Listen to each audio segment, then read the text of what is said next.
Halo semua, balik lagi di channel Toraokun. Sebelum pembahasannya dimulai, silahkan klik tombol subscribe dan aktifkan lonceng notifikasinya supaya kalian gak ketinggalan info dan teori terbaru dari Mimin. Kalau udah, terima kasih. Manga One Piece Chapter 985 telah terbit dan memperlihatkan berbagai hal menarik. Dalam video kali ini, admin akan membahas tentang chapter terbaru ini dengan memberikan pendapat dan juga beberapa teori. Awal dari chapter kali ini memperlihatkan bagian belakang Pulau Onigashima. Beberapa orang sarung pedang merah bersama dengan Izo berniat masuk melalui pintu belakang. Sejak awal, pembagian tugas memang telah dilakukan dan bagian belakang menjadi tanggung jawab mereka. Di luar perkiraan, Kanjuro pun muncul. Ini sebuah kejutan yang menarik karena sang pengkhianat berani muncul di depan mantan rekannya dulu. Meski tak ada tanda-tanda para samurai mulai menginvasi, tapi Kanjuro yakin betul mereka pasti akan datang. Bahkan, khusus untuk beberapa sarung pedang merah, Kanjuro secara mengejutkan bisa menerka mereka akan masuk lewat belakang. Saat bertugas sebagai mata-mata, telah lama Kanjuro menghabiskan waktu bersama sarung pedang merah. Dia paham betul seberapa keras kepala dan seberapa tangguh mantan rekan-rekannya itu. Karena sekarang mereka akhirnya telah bertemu, pertempuran pun sudah tidak dapat terhindarkan. Kanjuro juga datang membawa pasukan. Di situ ada sosok samurai dengan tubuh besar yang sedang menunggangi kuda. Uniknya, dua samurai itu tidak punya kepala. Dua samurai tanpa kepala di sana adalah hasil karya Kanjuro. Keahliannya dalam menggambar serta kemampuannya menghidupkan gambar memungkinkan dia bisa menciptakan pasukannya sendiri. Izo cukup terkejut dan kagum melihat betapa bagusnya gambar yang dibuat oleh Kanjuro. Karena selama masih menjadi sarung pedang merah, dia selalu membuat gambar yang jelek. Sebelum bertarung, Kanjuro berkata, samurai tanpa kepala ciptaannya itu mirip seperti kondisi sarung pedang merah saat ini. Kanjuro pun merasa kedatangan Izo adalah suatu ironi, karena Izo jauh-jauh datang hanya untuk melibatkan diri dalam pertarungan yang tidak mungkin bisa dimenangkan.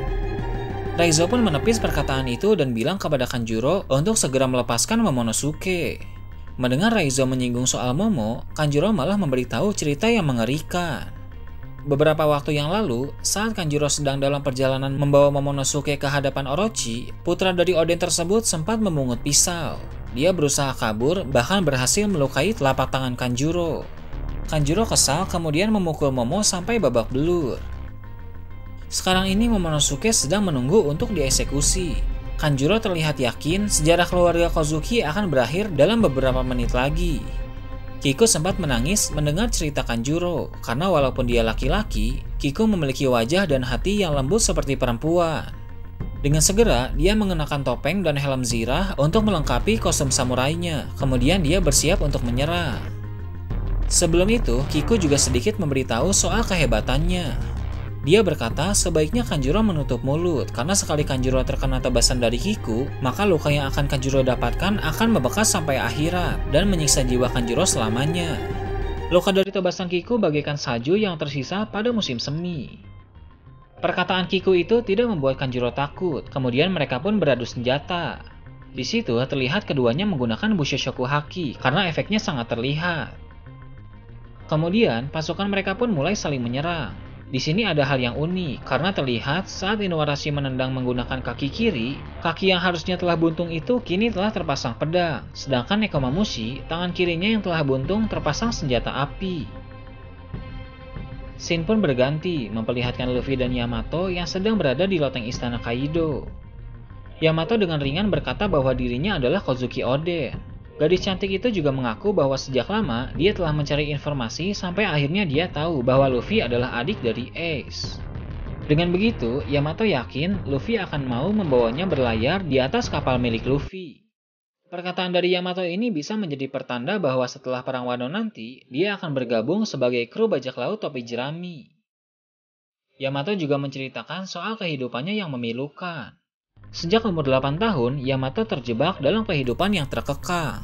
Kaido tak pernah mengizinkan Yamato bepergian, bahkan kedua tangannya dipasangi borgol yang bisa meledak jika dia mencoba pergi dari Wano. Mendengar soal borgol yang bisa meledak, Luffy bisa saja melepaskannya dari tangan Yamato.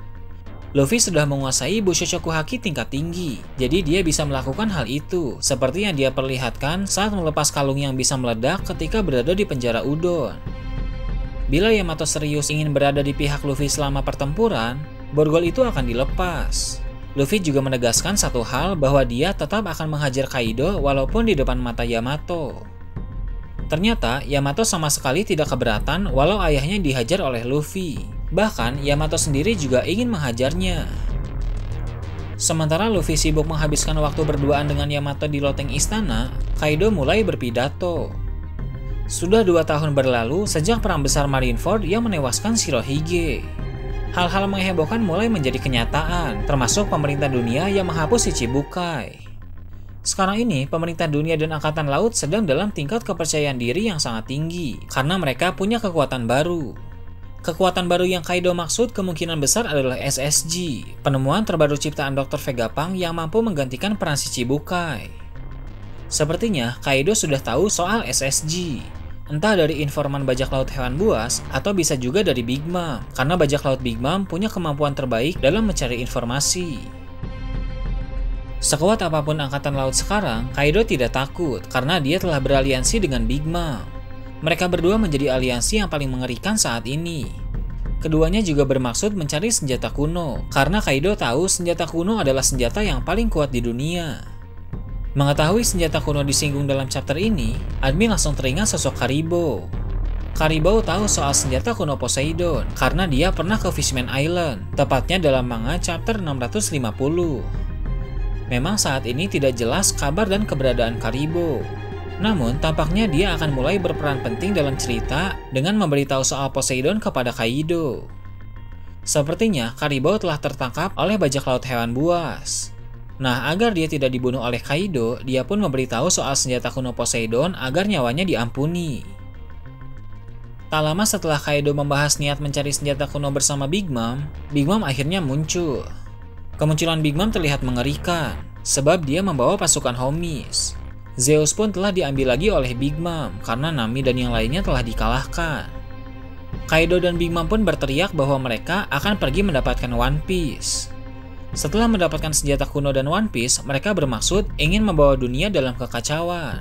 Kaido ingin menciptakan perang besar. Sejak awal kemunculan Kaido dalam cerita, dia memang sempat bilang ingin memulai perang terbesar. Luffy dan Yamato diam-diam mengintip dan mendengar pidato Kaido. Luffy tampak kesal saat melihat Kaido dan Big Mom begitu percaya diri akan menemukan One Piece, karena menurut Luffy, dialah orang yang akan mendapatkan One Piece. Kaido juga bermaksud menjadikan Wano Kuni sebagai wilayah tanpa hukum, wilayah yang akan menjadi surga bagi para bajak laut. Surga bagi para bajak laut sebenarnya sudah ada, yaitu Pulau Beehive. Sepertinya Kaido terinspirasi dari sana, mengingat dia dulu berjumpa dengan Rocks di Sebek di Pulau Beehive. Rencana Kaido dan Big Mom untuk menguasai dunia juga sepertinya bertujuan untuk meneruskan impian kapten mereka dulu. Kaido pun bilang akan memperbanyak pabrik senjata dan membuat rakyat ibu kota bunga menjadi buruh. Mendengar soal itu, Orochi tidak terima, sebab ibu kota bunga adalah wilayah kekuasaan Orochi. Bahkan secara resmi, Orochi menguasai seluruh Wano Kuni sebagai shogun. Dengan cepat, Kaido langsung menebas leher Orochi memakai pedang milik King. Kepala Orochi pun putus dan jatuh ke lantai. Banyak orang terkejut karena nasib Orochi yang begitu mengerikan. Namun, apakah Orochi benar-benar telah mati? Admin rasa dia belum mati. Kunci keselamatan Orochi terletak pada kekuatan buah iblis yang dia miliki. Orochi adalah pengguna buah iblis Mythical Zoan Hebi no Mi, model Yamata no Orochi. Sampai sejauh ini, buah iblis Mythical Zoan selalu memberikan kekuatan spesial kepada penggunanya. Marco dengan Mythical Zoan Phoenix mendapatkan kekuatan api biru regenerasi yang bisa dia gunakan untuk memulihkan diri, menyembuhkan luka yang dia derita, bahkan bisa mengobati orang lain. Sengoku dengan Mythical Zoan Daibutsu mendapatkan kemampuan yang bisa mengeluarkan shockwave dari telapak tangannya. Katarina Devon dengan Mythical Zoan Kyuubi no Kitsune memiliki kemampuan untuk berubah wujud menjadi orang lain. Nah, untuk Orochi, besar kemungkinan kekuatan spesial yang dia miliki adalah tidak akan mati walaupun kepalanya telah ditebas. Jumlah kepala Yamata no Orochi ada 8. Jadi, sepertinya Orochi baru bisa mati setelah kepalanya ditebas sebanyak 8 kali, atau bisa dibilang dia punya 8 nyawa. Di sana, Kaido memberikan pilihan kepada para bawahan Orochi. Pilihannya cuma 2, jadi bajak laut atau mati. Kaido ingin mengumpulkan kru sebanyak mungkin. Dia juga bermaksud untuk mengubah Wano Kuni menjadi kerajaan bajak laut dan memindahkan Onigashima ke ibu kota bunga. Proyek itu dinamakan Rencana Onigashima Baru sesuai judul chapter kali ini. Sementara Kaido berbincang, ada panel yang memperlihatkan Kiku menangis dengan pedang berlumuran darah. Sepertinya Kiku berhasil melukai Kanjuro dengan cukup parah, atau bisa saja Kanjuro ternyata telah mati. Kembali ke panel Kaido, dia akan mengubah Wano Kuni menjadi Onigashima Baru yang akan dipimpin oleh Yamato sebagai shogun. Luffy dan Yamato yang awalnya bersembunyi, kini telah ketahuan karena mereka jatuh dari loteng. Para kru bajak laut hewan buas mencoba menghubungi Tobiropo untuk menangkap mereka berdua. Mulai dari chapter ini, tampaknya perang Wano akan masuk ke babak yang lebih serius.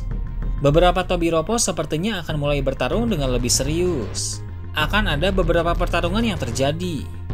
Sanji akan menuntaskan pertarungannya dengan Pejuan, Zoro mungkin akan melawan Wushu, dan Sasaki akan melawan Denjiro, karena sebelumnya Denjiro sempat merantai Sasaki.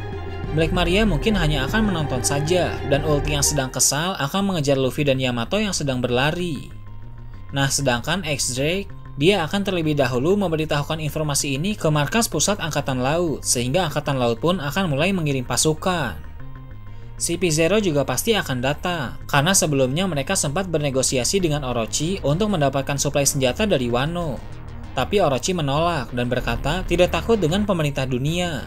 Dia pun bilang, boleh saja pemerintah dunia mendapatkan suplai senjata dari Wano Kuni, asal mereka mau menyerahkan Dr. Vegapunk. Nah, setelah pemerintah dunia mengetahui bahwa Kaido mengkhianati Orochi, maka mereka pun akan mengirimkan CP0 ke Wano Kuni untuk mengambil suplai senjata dari sana. Nah, itu tadi teori dan review tentang One Piece chapter 985. Gimana menurut kalian? Silahkan tulis di kolom komentar di bawah. Oke, segitu aja untuk pembahasan kali ini. Jangan lupa like, share, dan subscribe untuk video menarik selanjutnya. Gue Torakun, Shambles.